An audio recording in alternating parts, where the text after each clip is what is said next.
Hello. In this video, the HR Challenge Part 2, Keeping Talent, Your Engagement Strategy. I'm going to walk you through a process. I'm going to first explain to you what I think engagement is all about, what I think are the critical factors in engagement. And then I'm going to walk you through what I believe are the key steps to building engagement. So let me do a quick summary first, and then we'll jump down into the workbook and look at the various links and so on. So what is employee engagement? What does it mean to have somebody engaged as opposed to somebody who is disengaged at the extreme, or who is actively disengaged, or who is just cruising in the middle?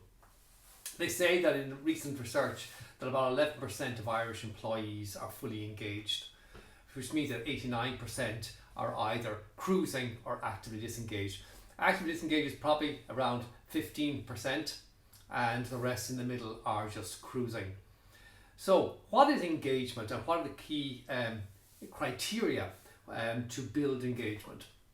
So engagement for me is somebody who comes to work because they like the work, they're happy in their work, they feel fulfilled in the work. Not that every day is perfect, that every day is wonderful, that's not the nature of the world, but that in general they have a sense that I'm going to work, I know what my job is, it's a fulfilling job, I'm making a contribution, I'm progressing in my career, I'm getting on with people, and this is a nice place to be. I sort of want to stay here. A bit like a good relationship.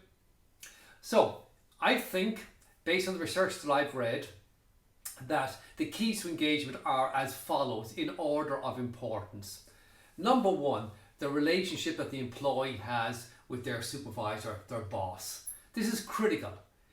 If you're working for somebody that you really like, you really get on well with, chances are you'll stay, all things being equal, assuming the hygiene factors like compensation and benefits and so on are correct, i.e. competitive in the marketplace, and I consider those just hygiene factors.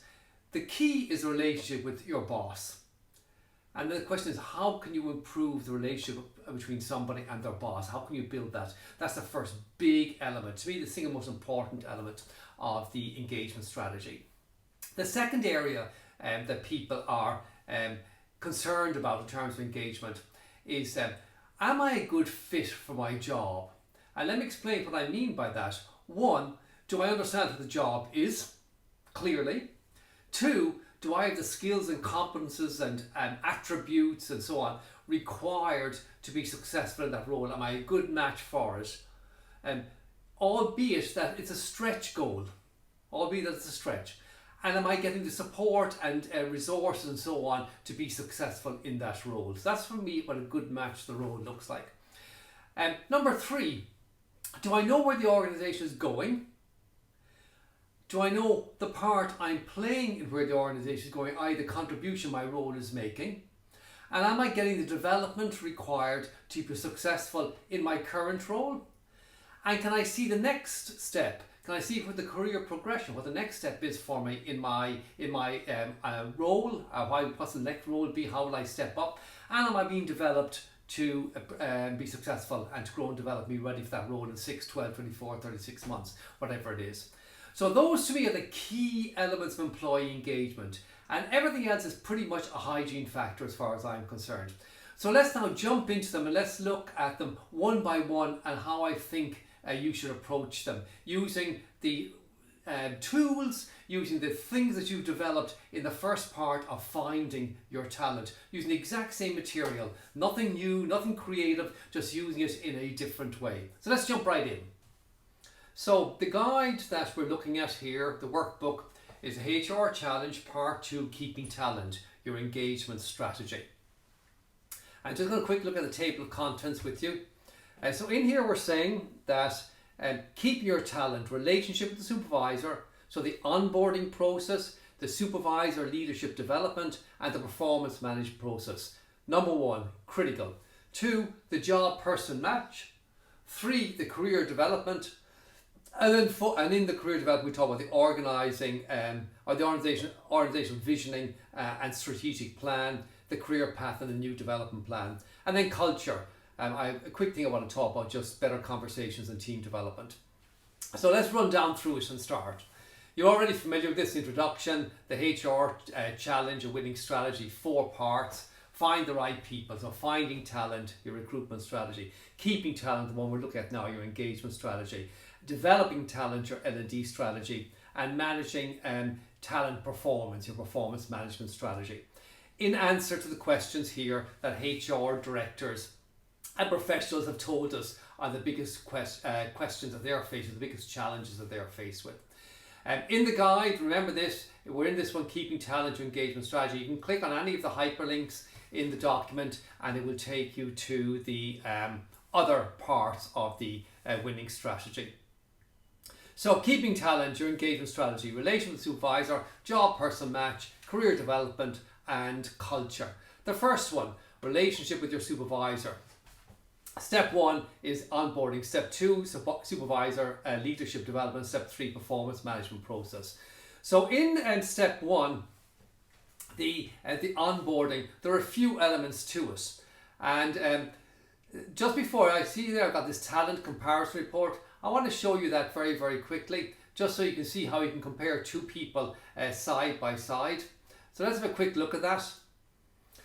So when you onboard somebody, you can actually generate a report with that person and their supervisor on one report. So here we have John Smith and Frank Jones. And in here we see, just skip to all of this for a moment, checklist for communicating. So ways to communicate with John, ways to communicate with Frank. So I want you to imagine that John is a supervisor and Frank is a new hire. And you're sitting the 2 of them down and you're debriefing these 2 people together. We call it a triad debrief. There's 3 people here. And you're debriefing the reports like this in one report side by side. How will they communicate? How will they get on? Ways not to communicate with John. Ways not to communicate with Frank. Like, this is a soft skill, this is a soft issue, but these are critical issues if you want to start somebody off on the right foot. The value of the organisation, the value that John brings, the value that Frank brings. Behaviour descriptors, and this is really, really interesting. When the people see themselves like this, side by side, they go, oh my God. Like, we've completely different behavioural styles. So remember, dominance, influence, steadiness, compliance. Dominance, how do I deal with problems and challenges? Influence, how do I deal with people and contacts? Steadiness, how do I deal with pace and consistency? And compliance, how do I deal with procedures and constraints? And you see here 2 completely different approaches to all of these things. So how will they communicate? How will they work together? Can they support each other? Absolutely. And if they can work together effectively, they're completely different styles. They can be very, very complementary. But this will be hugely challenging. Like, one here is mobile, active, restless, impatient, pressure-orientated, eager and flexible, the boss. And Frank is passive, persistent, patient, possessive, predictable, consistent, steady and stable. I mean, John is going to get very frustrated with Frank's slow pace and with Frank's desire to understand everything and not to have too many changes and to have rhythm and consistency in the way they work. Whereas, of course, John's going to be sort of making up as he goes along and chopping and changing all the time, and so on and so forth. So understanding this is critical.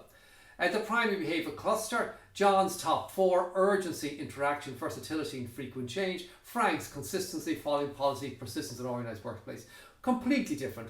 And then looking at their motivators or driving forces, John's intentional, objective, structured and collaborative. Frank is harmonious, intentional, collaborative, selfless. So they have something in common here, intentional and collaborative, but the other different. So what engages them, what excites them, what motivates them, and what they're looking for, what rewards they're looking for. This is telling us this.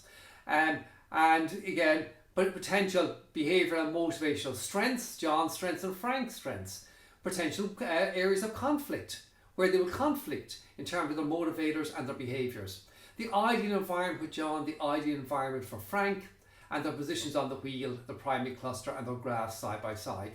And then with the competencies, John's competencies top 7 and Frank's top 7 competencies. Again, very, very different. Some similarity, but very, very different. The graphs, and that's it, finished. So you can see here that in this report, you have a very, very clear statement of the 2 people and how they will communicate, interact, what they bring to the party. A huge step in terms of behaviours, motivators and skills that each individual has, and a huge step in understanding each other. The second element on the onboarding is you want the candidate, the new person who's just been hired, to really understand their role. Not half-assed, but to really get their head around what the role is. So remember the key accountability exercise you did as part of the benchmarking, the worksheet? Well, here you have the key accountability, the key deliverables of the role. So the person who's coming on board will know exactly what's expected of them, exactly what's required for success in this role. And without this, of course, they're for nothing. They don't know what they're supposed to accomplish. They'll have KPIs and things, but this is a very succinct statement of what's required from the role and what the people who are supervising the role are expecting the role to produce. So you can see there's a hugely beneficial tool to have when you're onboarding somebody. Number one, they can understand the relationship they will have with their supervisor. Number two, they can understand what this supervisor is expecting from them from the role. And now let's move on to number three. So step number three, of course, is you have to show them the gap between themselves and the role. So you've done the communications exercise, the motivators and the competencies between themselves and their boss and how they'll work effectively together. You've shown them the deliverables, the requirements of the role, what's expected of them. And now you want to show them the gap between themselves and what's required for success in the role. Because next we want to move on to the development plan. So you show them the gap here. There's what the job requires. There's the population distribution, one standard deviation either side of the mean there. And here's the score the person gets. And you can show them the gap around their competencies. Typically we want to do the top 7. The primary driving force cluster, how they score. And sometimes they might score too high. They're looking for too much from us in terms of a reward, and the job actually can't reward them that way. And interesting, sometimes it's interesting to show the indifferent ones as well, but that's a separate conversation. And then you see the behavioural hierarchy, look at how they fit the role behaviourally. So you can show them here the summary, how they fit in terms of what the role requires, the position here on the wheel, and then this sort of summary sheet showing the top 7 comps, the top 4 driving force, the top 4 behaviours, how well matched they are. So you can see here an exact match in terms of behaviours. A very mixed match here. So we have one exact, we have 2 good matches and 1 fair match. But up here in the competencies, you can see here we've 1 very poor compatibility here. We've got 1 exact match. So this is a reasonable match. So the question then, of course, coming out of that is, so what? And so what, of course, is the personal development plan. So now you've shown them how they'll work with their boss, and the potential challenges, and they need to understand that, and the boss the same with the new hire. You've showed them the key accountability, the key deliverables of the role, what's required for success in the role. You've shown them the gap between themselves and the job, and now you're going to, in terms of the competencies and behaviours and driving forces, and now you're going to show them the development plan that you've put together for them, identifying these areas, or you may well just develop it with them there and then, identifying the key areas of development that are required, and definition of each one, and what you're going to do, and then a list of here that will be filled in of development activities for each one of these. That then leads into performance review. So now they understand what's required from the role, they understand they have a development plan in place to make sure that they are a superior performer, and now you can show them very quickly the performance review process. Go through the purpose of it, the self-review that they will be doing, and the review then that you will be doing as their supervisor. So they get a real sense that they're not going to be hanging out there, that you're going to talk to them on a weekly basis, then on a monthly basis, on a quarterly basis around the performance, support them and make sure that they have what's required for success. And we look at this in detail in the final module on this, the performance management module. One other thing that you can do at this point, which is very, very helpful, is if they're becoming part of a team and you want to integrate them in the team and you've profiled the team members, well, you'll have generated a team report like this. I'm just going to jump right down to the very end of this team report for a moment and show you the team profile. So here we see the behaviors of the team average, the mean, population mean, interaction, people orientation, customer orientation, versatility. There's the driving forces, the motivators, the primary cluster. And what's interesting about this is if you look up here, you can show them so let's say, for example, that the person here is, as we said, J. Smith. So we have F. Jones there. There's the boss, the supervisor, and there's J. Smith. And we see, how does J. Smith, John Smith here, how does he fit in to the team culture? And you get a real sense of what the team is looking for in terms of rewards, intentional, commanding, objective, intellectual, what they're looking for in terms of reward, and how John Smith fits in there. And if you look at the team averages, and you look at John Smith's scores, and look at John compared to his boss, you get a really good sense of how he fits in. Likewise, popping up here, just pop up here for the behaviours report. Likewise, on the behaviours, you get a matrix like this that shows the team averages and where John Smith fits in with the team average in terms of behavioural profile. So you can get a really good sense here of, in these team reports, a really good sense of the culture, and you can show the individual where they will fit into the culture and what challenge they might have if they're an outlier in particular areas, for example, that they need to be aware of. Again, really, really useful, really helpful at this point on the onboarding process. So now, what have we looked at? Well, we've said that the key to engagement is relationship with the supervisor, the job person match, career development, culture. So what we've looked at here is we've looked at the whole onboarding process and the relationship with the supervisor. So on that onboarding, what do you do around the relationship with the supervisor? And I gave you the examples there that we looked at, were the understanding the supervisor themselves and the relationship by looking at the two reports side by side, looking at the team report indeed as part of that if you wish, look at the key deliverables that the supervisor expecting from this role, and looking at the gap report, i.e. the gap between the individual and what the job requires for superior performance, and a performance management process. So the first part of the relationship with the supervisor is this onboarding process. The second part of the relationship with the supervisor is a leadership development. And what I've written down here is the key element is EQ, self-awareness, and then tactics that can be developed. The learned skill, tactics that can be developed. So self-awareness, self-regulation, motivation, social awareness and social regulation. How can you actually develop those? And this is really critical. I think that, and I'm going to show you a couple of reports here and things that you can do. I think that leadership development is one of the single most important things you can do. So I want to look at the EQ report very quickly to give you a sense of it. I look at a simple example of tactics that can be learned to grow and become more active in EQ. I want to show you a behavioural intelligence report that shows a combination of behaviours and EQ, because EQ is what allows you to adapt your behaviours and work effectively with other people. And then I want to very, very quick look at the 5 core skills of leadership. And remember, all of these are available to you as hyperlinks in this document that can get you to them. So let's look at the first one. Let's go down and look at the whole area of EQ. So here we're looking at a sample report. We've left John Smith behind. We're looking at Samantha. So Samantha's sample, and again I'm going to run through this very, very quickly, but just to give you a sense of what's available.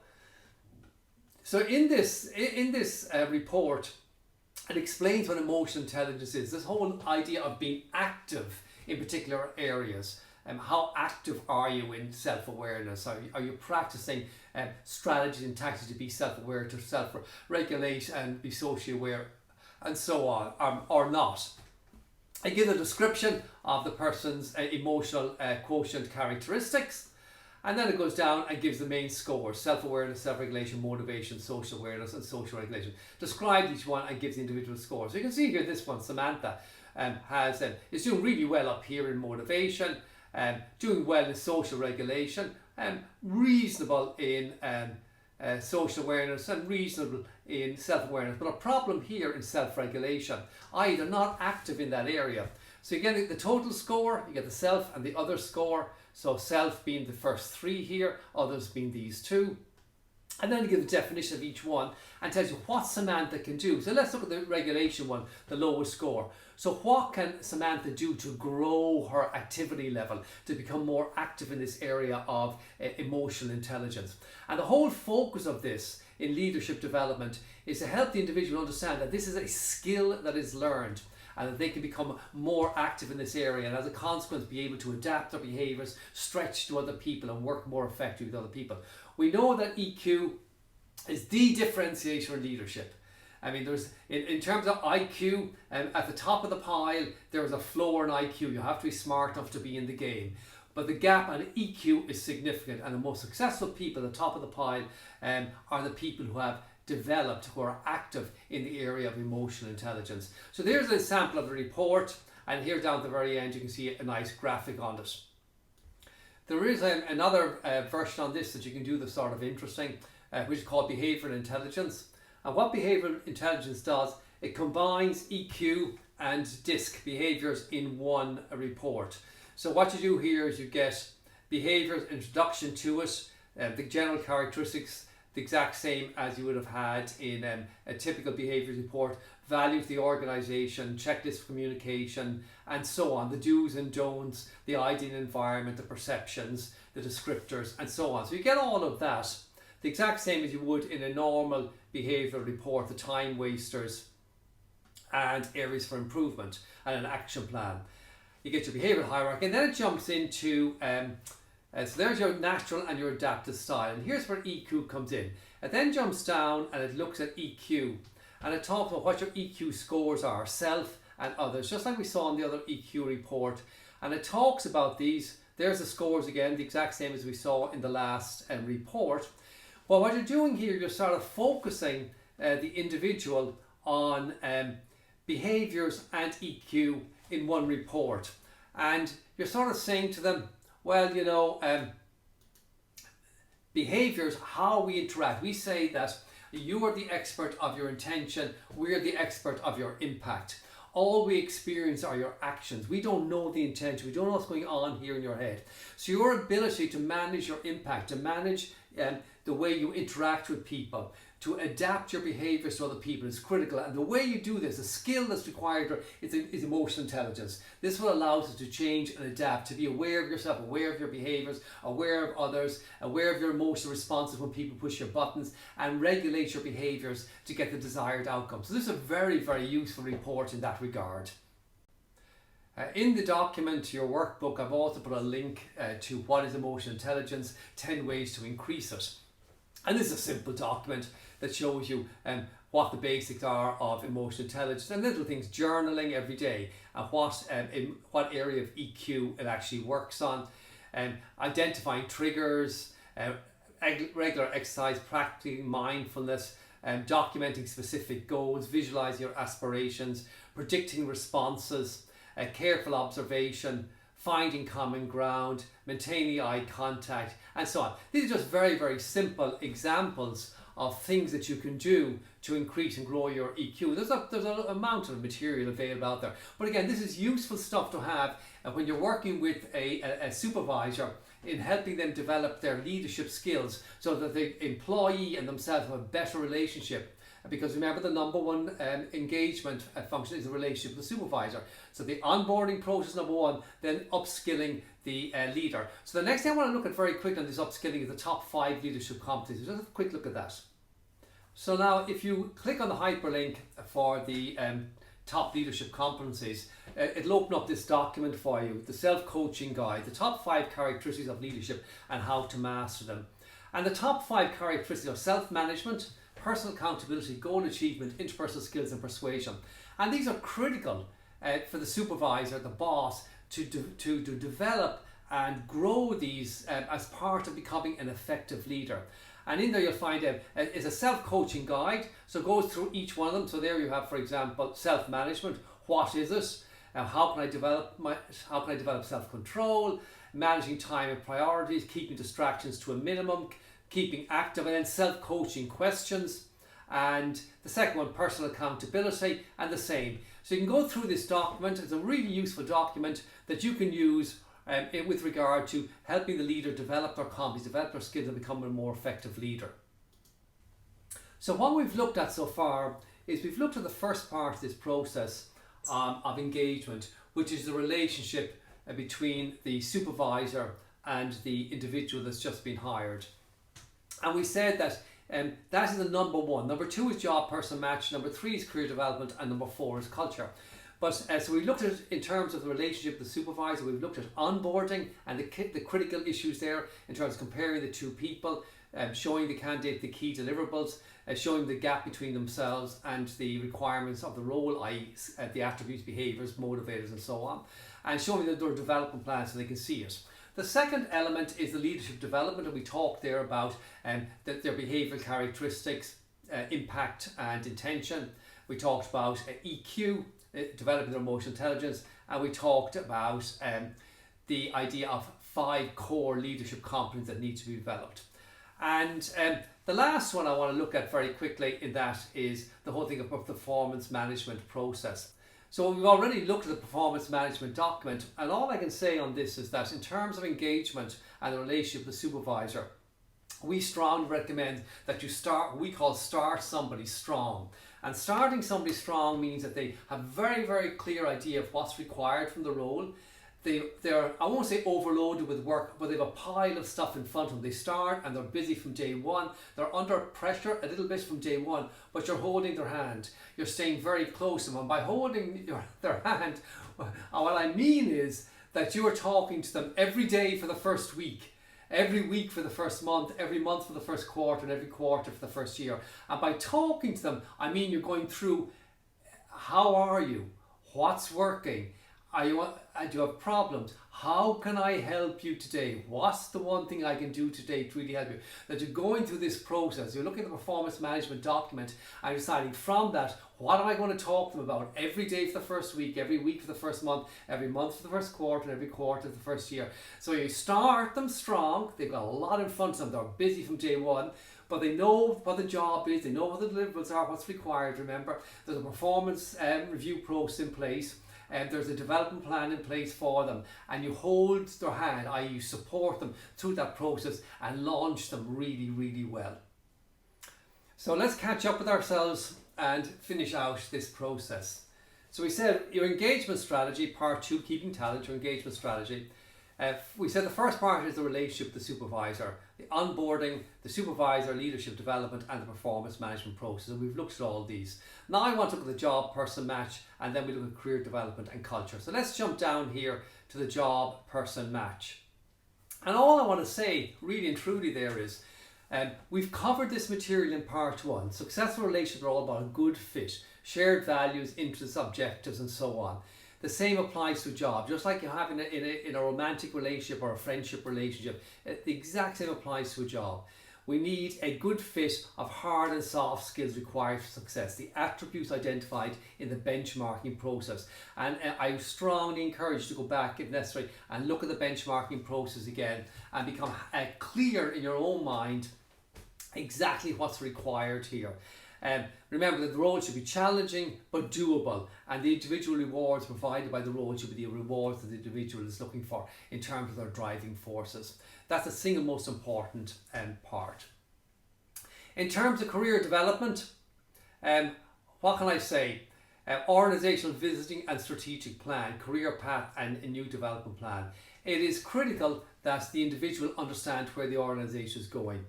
If they don't know where the organisation is going, what confidence will they have that they have a future there? If they don't know where the organisation is going, how will they know how they and their role contributes to it? It's critical that this be articulated very, very clearly to all employees in the organisation.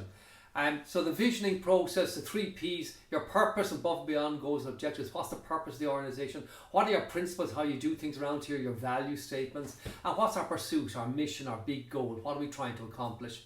So this is a real statement that people can understand. So here's what we stand for. So, in our particular case, we're about transformative experiences, sparking transformative experiences. That's what we're about. We have a series of values like pragmatism, keeping things simple, and so on. And then we've got a big goal where we want to take our business in the next 5 years. And everybody in the organisation understands that. So having this clear, like super clear for people is really, really important. Because otherwise, how do they know where they fit in? How do they know where the organisation is going? The next one is career path. Now, you have known from previous comments I've made in the videos that we believe fundamentally the idea of career paths and succession planning. We believe in growing your own talent internally, promoting people internally, preparing them and developing them. We think that this is the most effective and the least expensive approach that you can take. Now, that's not always the case. Sometimes you have to hire in talent that you just don't have in the organisation and can't be developed. But in general, you can develop the talent. And when people see that people are developed and grown and given opportunities and career progression in the organisation, they stay with the organisation.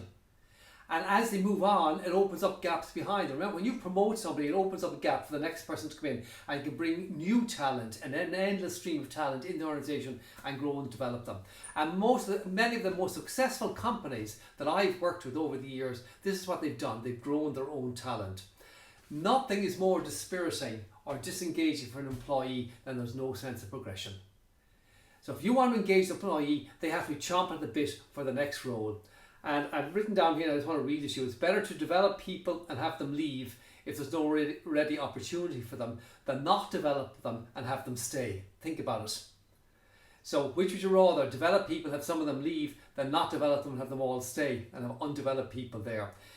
When they leave, if you've developed them properly, when they leave, they will come back when the opportunity is available to them, because it's a great organisation. They'll want to come back to it, and they will come back when they have the opportunity, and they will refer other talent into the organisation. The new development plan, again, just a couple of statistics here that are really critical. 40% of employees who receive poor job training leave their position within the first year. 40%, almost half. I mean, an amazing piece of result or statistic there. 70% of staff members will be at least somewhat likely to leave the current organisation and take a job with one that's known for investing in employee development and learning. So here's two pieces of research that just show that this is critical. If you want to retain staff, if you want to build an engagement strategy, this is a critical part of it. Career progression, career development is a critical part of it. And we'll talk about that more in the L&D strategy and how you actually keep people. So once a career path has been developed, and again, we've looked at the development plan already earlier. So using that development plan to bridge those gaps, and looking at other hard skills that are required, you can build a comprehensive development process for the individual, and they have it under their arm. So think about this. They know exactly where the organisation is going, they know what their current role is, they know what the deliverables are, they know what the gaps they have to fill to this, and they know in 12, 24 months time this is a job that's waiting for them, the next opportunity is there, and they've been developed and been prepared for that job. And if the job isn't there for them, they can move and find it somewhere else. But that's okay, because they will come back when the opportunities open up. And the last one I want to look at here is culture. And really and truly, I'm not going to go through this in any great detail, except to say there's three elements to it: better conversations, team development, and profiles. I want to talk about this. So let's just talk about better conversations. And better conversations is about having the ability to communicate effectively and to listen to what's really going on. And it's simple, right on there, it's simple, but it's not easy. And to truly understand organization culture, just listen to the conversations, how people interact with one another in the hallways, in conference rooms, in one-on-ones, and even informally. And this is all down to developing the team. This is all down to establishing values for the team, operating principles, how we do things around here. Building communications workshops. I showed you the team report earlier. Imagine having communication workshops with the team, helping people work more effectively together. It starts with the onboarding process, where the people understand the relationship with their supervisor, they understand how they fit into the team culture. But imagine developing a whole team culture so you have better conversations. You give people a common language so they can communicate more effectively with each other. They understand what's going on. They can stick their tongue in cheek and say, oh, that's Porrick's direct D playing out, or that's so-and-so's driving force, or commanding driving force, or whatever it is. And they can understand what's going on. It depersonalizes stuff and allows for much, much better conversations. Allows for people to understand what's going on with individuals, with the value they bring, and so on. A park judgment and honour the difference between individuals. So it's really, really important. I've got some information in there on the organisation imperative, simple but not easy, and worth reading. Team development, just a quick comment on that.